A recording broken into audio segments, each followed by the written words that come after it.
विपक्ष के राष्ट्रपति कैंडिडेट यशवंत सिन्हा ने चुनाव प्रचार के दौरान एक बड़ा ऐलान किया है। असम दौरे पर पहुंचे सिन्हा ने कहा कि अगर मैं राष्ट्रपति भवन पहुंचा तो मोदी सरकार का सीए एनआरसी कानून लागू नहीं होने दूंगा। सिन्हा ने यह भी कहा कि देश में संविधान पर आक्रमण किया जा रहा है। संविधान को बाहरी ताकतों से नहीं बल्कि सत्ता में बैठे लोगों से खतरा है। इसे रोकने के लिए सबको आगे आना होगा। उन्होंने कहा कि मैं अंतिम सांस तक सीए एनआरसी कानून के खिलाफ लड़ूंगा। ये मूर्खतापूर्ण तरीके से लागू किया गया है। सरकार इसी वजह से लागू नहीं कर पा रही है और सिर्फ बहाना दे रही है। यशवंत सिन्हा ने यह भी कहा कि असम और पूर्वोत्तर भारत के लिए ये एक अहम मुद्दा है और मुझे उम्मीद है कि सभी इसे समझेंगे।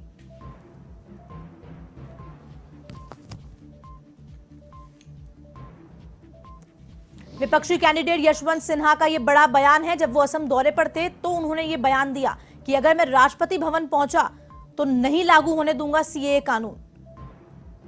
राष्ट्रपति चुनाव में ये उठा सीए एनआरसी का बड़ा मुद्दा, जिसमें अपोजिशन कैंडिडेट ने यशवंत सिन्हा ने बड़ा बयान दिया और कहा कि राष्ट्रपति भवन अगर मैं पहुंचा तो नहीं लागू होने दूंगा सीए कानून।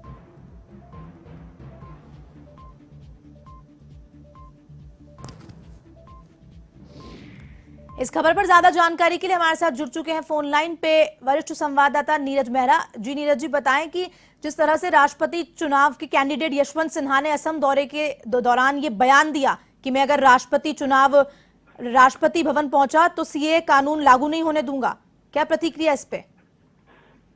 देखिए, यशवंत सिन्हा का एक बड़ा बयान है और उन्होंने असम के दौरे के दौरान ये कहा कि यदि वे राष्ट्रपति बनते हैं, राष्ट्रपति भवन पहुंचते हैं तो सीए और एनआरसी कानून लागू नहीं होने देंगे। ये सियासी प्रश्न है कि जो सबको पता है कि यशवंत सिन्हा अभी जो है राष्ट्रपति का चुनाव लड़ रहे हैं, उस चुनाव में कहीं फाइट में नजर नहीं आ रहे हैं और जिस तरह से क्योंकि एनडीए उम्मीदवार को लगातार समर्थन मिलता जा रहा है, उसके बीच ये उनका सियासी बयान है और एक बार इन्होंने इस मुद्दे को फिर हवा देने का काम किया है। और जाहिर सी बात है कि क्योंकि पूरी जो विपक्षी पार्टियां हैं वो तमाम पार्टियां यही चाहती है कि देश में सीएए और एनआरसी कानून लागू नहीं होना चाहिए। कांग्रेस पार्टी हो, तृणमूल कांग्रेस हो या दूसरी अन्य पार्टियां, जो भी पार्टियां समर्थन कर रही है यशवंत सिन्हा का, वो पहले दिन से ही सीए और एनआरसी का विरोध कर रही है। ऐसे में यशवंत सिन्हा के इस बयान को कोई बहुत ज्यादा वो करने की जरूरत नहीं है, क्योंकि देखिए जब जिन पार्टियों के सहयोग से वो चुनाव लड़ रहे हैं और वो पार्टियां पहले दिन से ही इस कानून का विरोध कर रही है तो जाहिर सी बात है कि उनके कैंडिडेट का भी यही विचार होगा। और यशवंत सिन्हा ने असम में ये बात कही है जिससे कि क्योंकि असम में सबसे ज्यादा विरोध हुआ था इस कानून को लेकर, तो उन्हें लग रहा है कि जो भारतीय जनता पार्टी से जुड़े हुए लोग हैं या भारतीय जनता पार्टी की तरफ झुकने वाले लोग हैं, जो एनडीए उम्मीदवार द्रौपदी मुर्मू का समर्थन कर सकते हैं, कहीं न कहीं वो सीए एनआरसी के मुद्दे पर उन्हें वोट दे सकते हैं। लेकिन हर्षदा, सबसे बड़ी बात है कि ये कोई आम चुनाव नहीं है और इसमें जिस तरह सांसद, विधायक और राज्यसभा सदस्य वोटिंग करते हैं तो वो बहुत सोच समझकर पार्टी की नीतियों और रीतियों के आधार पर ही वोट करते हैं। लेकिन फिर भी ये माना जा सकता है कि उनका एक सियासी बयान है और इसके आधार पर यदि वो किन्हीं 2-4 सांसदों, विधायकों के वोट भी लेने में कामयाब पूरे देश में हो जाते हैं तो ये उनके लिए व्यक्तिगत उपलब्धि होगी।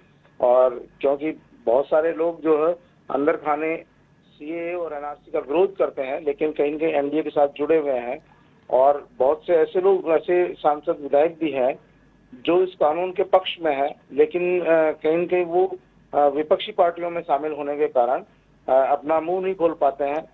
तो ऐसी स्थिति में इन्हें उम्मीद रहती है कि कहीं न कहीं जिसकी किसी अंतरात्मा जाग जाए और वो गलती से वो एक वोट दे देता है तो वो उसके लिए फायदेमंद हो सकता है। तो ये एक बड़ा सियासी बयान है और क्योंकि उन्होंने कहा कि यदि वो राष्ट्रपति भवन पहुंचते हैं, यानी सीधी सी बात है, यदि राष्ट्रपति बनते हैं तो वो इस कानून को लागू नहीं होने देंगे। और यही कारण है कि यशवंत सिन्हा को रोकने के लिए भारतीय जनता पार्टी ने, एनडीए ने पूरा दमखम लगा दिया है और वे किसी भी कीमत पर यशवंत सिन्हा को राष्ट्रपति चुनाव में मात देने की तैयारी में है। लगातार उनका भी समर्थन बढ़ता जा रहा है और क्योंकि देखिए शिवसेना से बड़ी उम्मीद थी, विपक्षी पार्टियों की शिवसेना यशवंत सिन्हा का साथ देगी, लेकिन शिवसेना ने साफ कर दिया कि वो आदिवासी महिला का समर्थन करेंगे और जो द्रौपदी मुर्मू का साथ देने की उन्होंने घोषणा कर दी।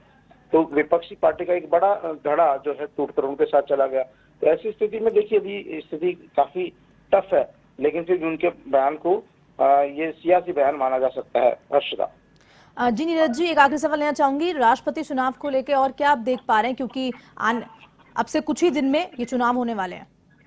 देखिए, जिस तरह से कल द्रौपदी मुर्मू यहाँ राजस्थान आई थी, जयपुर दौरे पर रही थी, और द्रौपदी मुर्मू ने जाहिर सी बात है अपने आप को साबित करने की कोशिश की कि वो ओडिशा की एक छोटी सी जनजाति परिवार से आती है, और ये देश के प्रधानमंत्री जी की सोच का ही परिणाम है कि आजादी के 70 साल बाद किसी आदिवासी महिला को ये अवसर दिया गया है। इससे पूर्व भी सरकारें रही है, लोकतांत्रिक सरकारें रही है, और ये सरकारें तमाम बात SC ST की बड़ी पैरोकार बनती है।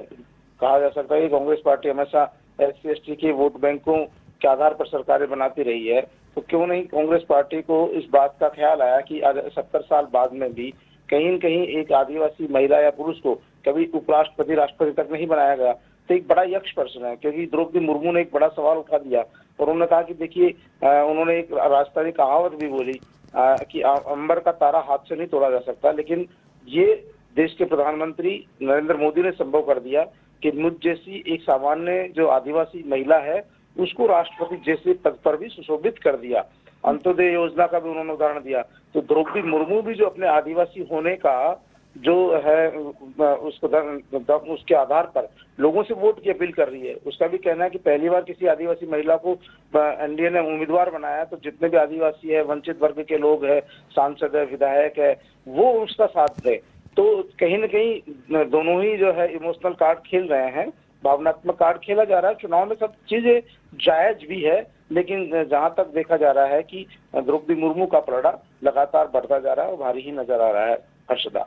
जी नीरज जी, तमाम जानकारी और प्रतिक्रिया देने के लिए आपका बहुत बहुत धन्यवाद। तो ये थे हमारे साथ नीरज मेहरा, वरिष्ठ